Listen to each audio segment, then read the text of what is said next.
Do you ever feel like being a good mom means putting yourself last? Yeah, I believe that too. And honestly, it almost broke me. I always knew I wanted to be a mom. So it was not so much about if, but a when for me. And I grew up loving my mom and I really admired her. She gave everything she had to my siblings and myself. So I thought that's what good moms do. And at the same time, everything around me, movies, magazines, even other moms around me taught me being a good mom means, or motherhood in general means, giving everything to your baby, no matter the cost. So when it was time for me to be a mom, that's exactly what I would do. I thought being a good mom meant to pour every last bit into my baby. I didn't care about my own body. I didn't care about how much I ate, how much I drank. The only time I cared about it was when it was impacting nursing. And that's probably the only reason why I actually ate during the first couple weeks, because otherwise I wouldn't have cared at all. I was just making sure that my baby was fine. And I actually had it, my first was crying a lot. So there was a lots of rocking until my back was felt like it was ready to break. But again, I did not care because I thought if I wanted to be a good mom, I had to do it. So I would eat last, I would not shower, nothing like that. Well, you probably guessed it. It did not last long because it really made me feel miserable. And it did exactly the opposite of what I was trying to achieve. It did not make me feel good and like I was a good mom. It made me feel like I was failing and I felt bad about it. And I couldn't really sustain it because I was just short. I was snappy. I was not able to be present, and I couldn't enjoy the whole thing. While I was really hoping to be a mom, it did not feel at all like it was supposed to be. And that's when I met one of my first mentors, Joseph McClendon III. And he introduced to me to putting on the oxygen mask first. Now, if you think about it, it's not really anything new because for anyone that's been on a plane, we all get walked through the emergency procedures, where to find the emergency exits, and what to do when we need the safety vest and where to find it, and also what to do when the oxygen mask drops from the ceiling.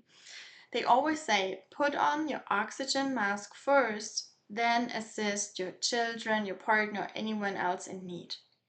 And the reason is they say that because if we would wait for to take care of other, like our kids or partner or anyone else around us first, by the time we get to our own mask, we would be out of oxygen.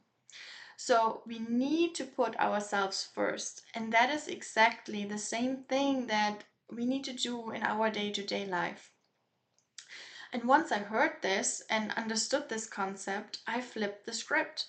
I started to show up with myself in mind first. I made sure that I took care of my body. I started to exercise again. I really paid attention to when I was tired and needed a break. And while it may not be easy to implement all of it with children, there are for sure ways. So I made sure to take care of myself. And suddenly, I could be present with my baby again. I could enjoy being a mom. I was happy being around my partner because it finally did not feel like was giving everything to everyone else just to be depleted at the end of the day. If you're wondering who is this person, why is she talking about this? I'm Linda. I'm a mom of two. I'm currently 6 months postpartum, and I'm also a mindset coach for moms. And I help moms go through this chaotic life with joy and finding themselves again so they can actually show up the way they want to show up. And the reason why I share all of this is because I had to learn the hard way. So now I love to share what worked for me because I know it can help other moms as well. So if you feel like no matter how much you do, it's never enough, or you feel like you have to pour every last bit of your energy into your kids, it's because we've been fed this big lie. And this lie may sound like put your kids first, always. Being a mom means putting yourself last. Or maybe it sounds like your needs can wait, or it's motherhood. It's just part of it. Just push through. Kind of like suck it up, buttercup, right? But here's the truth. When moms put themselves last, really everyone loses because there's no more patience for kids. We get snappy with our partners, and at the end of the day, we fall into bed completely exhausted because there's literally nothing else to give. And at the end, it doesn't make you a better mom and just a burnt out mom.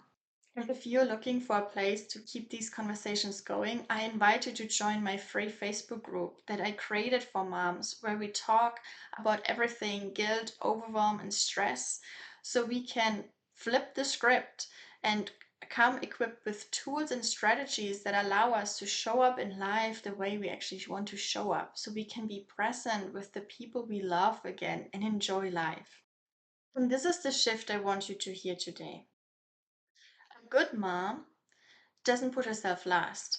A good mom makes sure that she's fueled so she can show up with patience and love for her family and the people around her.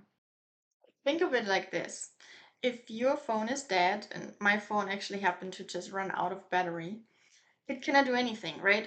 I can click as much as I want. It's not sending any text, it's not opening up any apps. It's useless. It's just a brick. But if my phone is charged, it can support so many things I need to do. It helps me communicate with family and friends. It helps me understand what's going on in the world. It helps me learn things. Like, it can run so many apps at the same time as long as it's charged. And that's exactly why it's so important that we moms to take care of ourselves first as well. Contrary to the belief that taking care of yourself is selfish, it's actually what allows you to give love and patience to your family and loved ones. But here's the thing, most of us know that already, right? You may even have listened to this video so far and thought, that's not really new. So the question is, if we know it, why don't we do it? Why is it so hard to put ourselves first? Why can we not prioritize our own needs and not feel bad about it? This is exactly the question that I'm addressing in my next video, because it's not the thing that you think it is. So click right here to watch my next video where I share why it is so hard for moms to put themselves first. See you there.